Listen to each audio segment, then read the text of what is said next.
Okay. Like the title says, rain has come to Gran Turismo.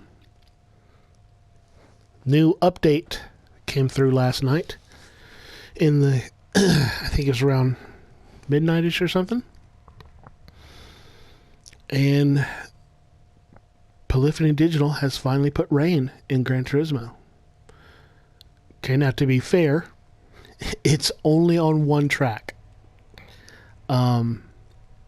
I guess it's a lot of work to implement the rain feature across, like all their tracks. They couldn't really do it at one time because of the way that the lighting is sort of baked in. It's a technical reason. I'm not that up with the technical aspects of it. I don't know exactly how that works, but some people are complaining. It's been 2 years because the race game has been out, and it's only one track. But you know what? The fact that they are still supporting this game 2 years in and still putting like major updates, and all the updates are free. All the tracks, the cars that they put out, condition changes, everything is free to everybody and accessible to everybody. So that's great. Plus they've just had this last weekend had another great esports event in New York where they're doing the Manufacturers Cup Series and the Nations Cup Series. It's fantastic. So kudos to Polyphony Digital and Sony for continuing to support this game 2 years in. Just keep it coming. Keep the upgrades. Keep the improvements coming. But with that said, let's get right into it. Let's get underway and get into this thing and turn some wet laps and give you some first impressions about what racing in the wet is like in Gran Turismo. Okay, so I'm not going to worry about what cars have gone into the upgrade or the update package. We're just going to go just do a custom arcade race, Group 4 race in the car that I'm familiar with, the Group 4 Lamborghini Huracàn. The rain is at the Red Bull Ring. It's the only track that has it right now. So we're going to pick... wow, I didn't realize that the conditions are so big that you won't fit all on one page. Okay, so they do a dawn rain and everything too. Let's just do the daytime rain right here. And like I said, we're going to pick the Group 4 Huracàn. And we're going to do we'll do a 7-lap race. And like typical, we're going to start dead last. We're going to put the rolling start interval to maximum. We're going to turn the boost rubber banding all the way off because no, we're not into that. We're going to do tire wear times 5. We're going to do fuel consumption times 5. Again, there won't be any pits. It's just enough to see if that factors into it a little bit. And opponent category is Group 4. We're going to go difficulty professional, and we're going to go grip on track edges real. Again, I don't know if there's a difference between a wet line and a dry line. I've spent maybe 10-15 minutes practicing, and that's it. So let's get in there and do it.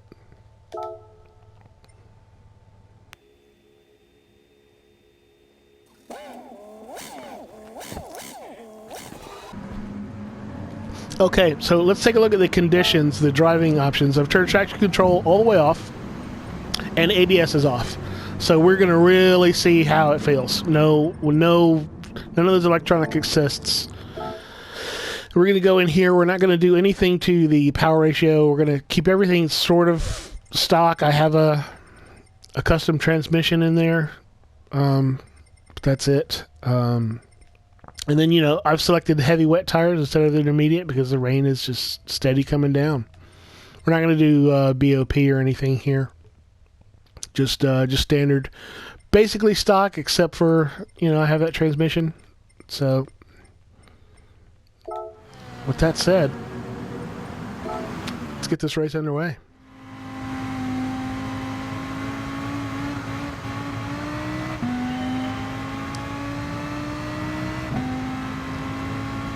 So obviously, it being Gran Turismo, it looks beautiful.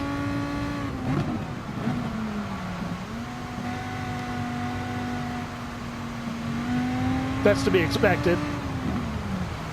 And they don't disappoint. Oh, come on, turn in, baby, turn in. Another thing that you can tell that they've spent a good deal of time on is the sound design. Okay. Ooh, that sort of white noise that splashing spray of water makes as you drive through it. Dead on, dead on. And it's kind of so loud that it's difficult to hear if your tires have braking traction under braking, which I guess is pretty realistic.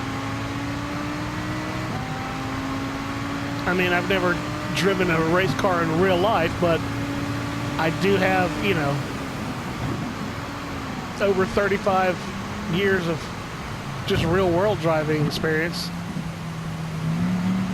I've driven in rain in a normal car.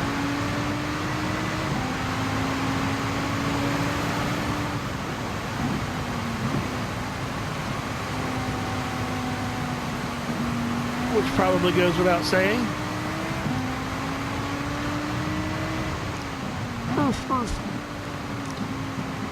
Now, one thing that I can say is that, you know, the conditions are not changeable. It's just raining all the time. And you can't do like a mixed condition thing. Which is minor. It'd be nice if that were in there, but, you know. It's a free update 2 years after the game has come out. I'm not gonna complain. I'm just kind of glad they're still working on it. Glad the updates are free.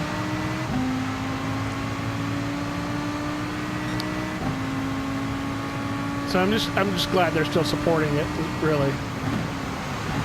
In addition to that, speaking of free updates, I was watching the esports event from New York last weekend, and they're adding a new track.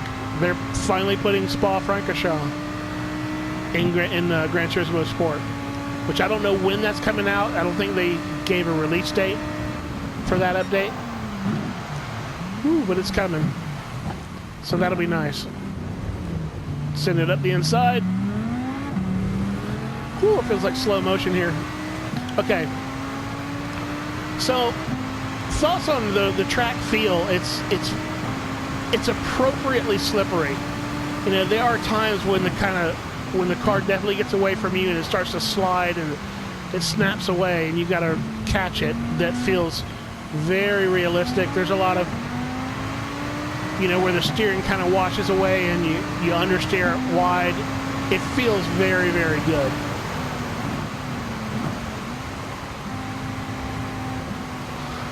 One of the things that I can comment that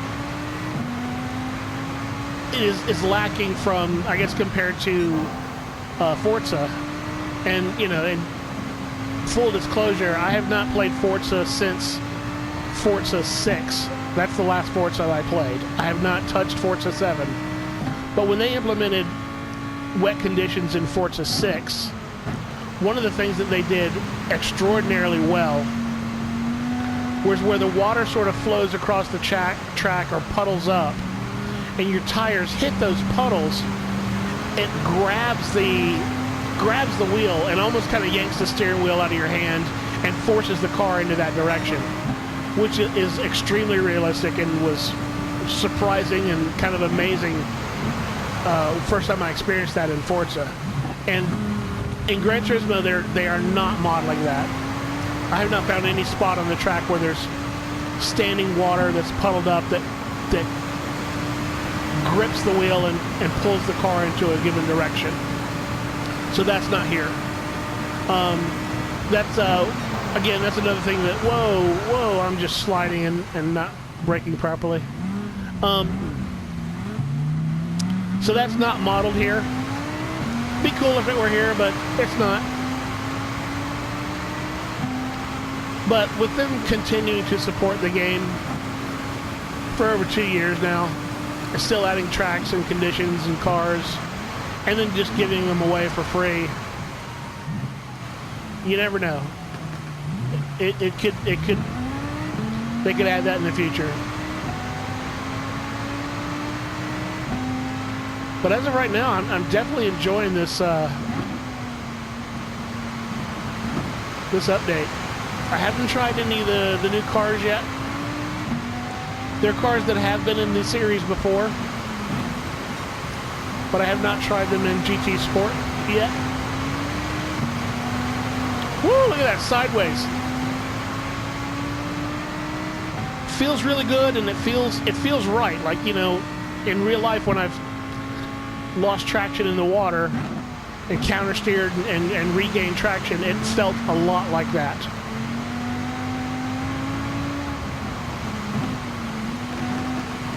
Alright, let's focus on seeing if we can crack this top 10.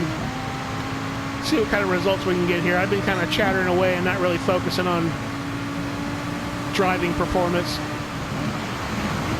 Getting my braking wrong and slamming into cars and like a jackass. Let's actually try to... Let's see where we can place here. But the rain looks amazing. You knew that was going to be a thing because Gran Turismo. Sounds amazing because they've spent a lot of time on that sound design. Feels really great. You know, those are the... and it's a free update. So, you know, those are the positives. I guess the negatives that would be, you know, it's only on one track. There's no changeable conditions, and there's none of that water pooling. But having said that, overall, my takeaway, the net here is positive gain, because it's all for free, and it's 2 years after the game came out. It's amazing. I'm absolutely thrilled. Love it. Hope they add these conditions to more tracks. Especially Interlagos and Spa when it comes out. But we'll see. But that's kind of my first impressions on the rain. So now I'm going to try to, excuse me, try to get a little quiet and just sort of focus and see what I can do here in the race.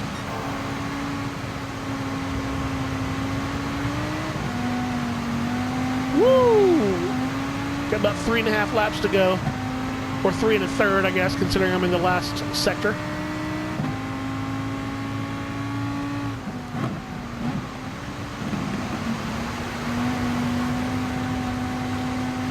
Oof, broken into the top 10. Can we get a top 5 finish?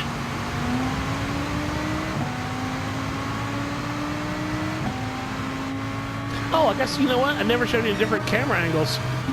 Here's what it looks inside the cockpit.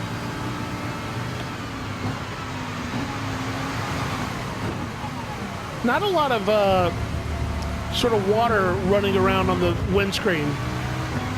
I would have expected there to be, you know, kind of water splashing and running around on the windscreen, but that's not really here. So I guess that's a negative, minor negative, but you know.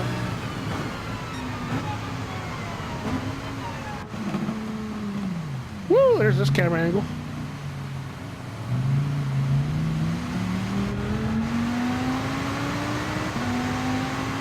Flash my lights at the dude.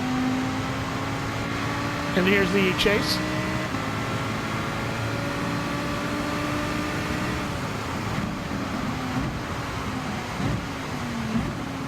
A little bit easier to tell when your rear tires or when your tires are locking up under braking from this camera angle, I guess. Since the sound of the water spray is masking the what you'd normally hear is, you know, tire screeching when you're locking up. So if you're having trouble telling if your tires are locking up or not, if you can drive from this camera angle, might be a benefit to you. Whoa, look at that slide. Haha! Had to lift and counter steer to get back out of it. Okay, so we're top 5 now. Basically 2 laps and 2 corners to go. So now we're top 5. Let's see, can we get on the podium? Dude, seriously. These AI drivers slow up at the weirdest times during the corners. At least when you're doing multiplayer, at least the human players are more predictable as, for the most part, as to where they're going to brake. They brake going into the corner, or maybe trail braking a little bit, coast through it, power out past the apex. Excuse me. But these AI drivers will just brake right in the middle of a corner. It's super weird. I mean, I understand that the AI is gimped a little bit to make you feel better as a sim racer and be able to get by them, because I suppose it would be very, very easy to program an AI driver that you could never beat and you could never win against, because it's a fucking computer. They could drive perfectly. So I guess the line that the developers are walking there is they want to make it hard enough where it's challenging and you feel good when you overtake them, but not so good that you can't overtake them and end up just frustrated because you aren't a computer. Woo! P2 diving down on the inside. Oh man, curbs are a bit slippery. All right.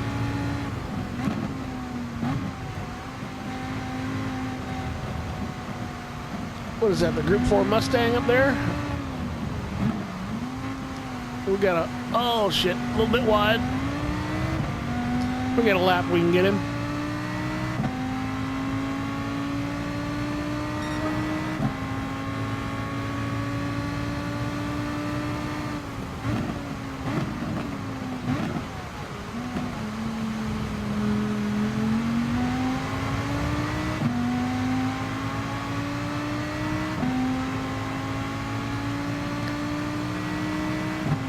So I guess, like I said, I've got less than half an hour of time spent with this new track condition in Gran Turismo Sport.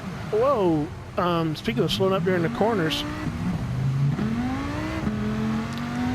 but after spending less than half an hour with it so far, my first impressions are very, very positive. I love it. I love the condition. It feels great. Yeah, it's not perfect. Yeah, it could be more tracks, but first impressions are fantastic. Oh, I'm just totally going to eat shit here.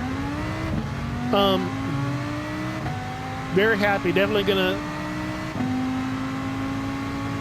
gonna wear out this track a bit. Having fun in the wet.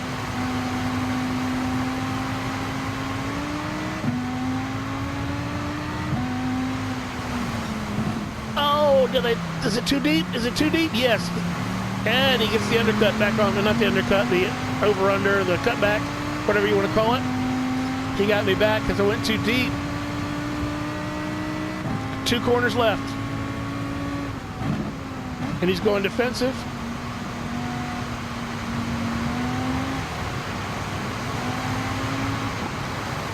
He left the gap.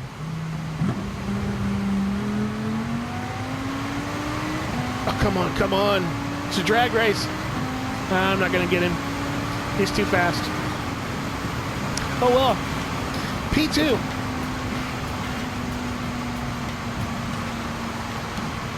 Definitely could have won that one. But, you know, talking and racing, still hard.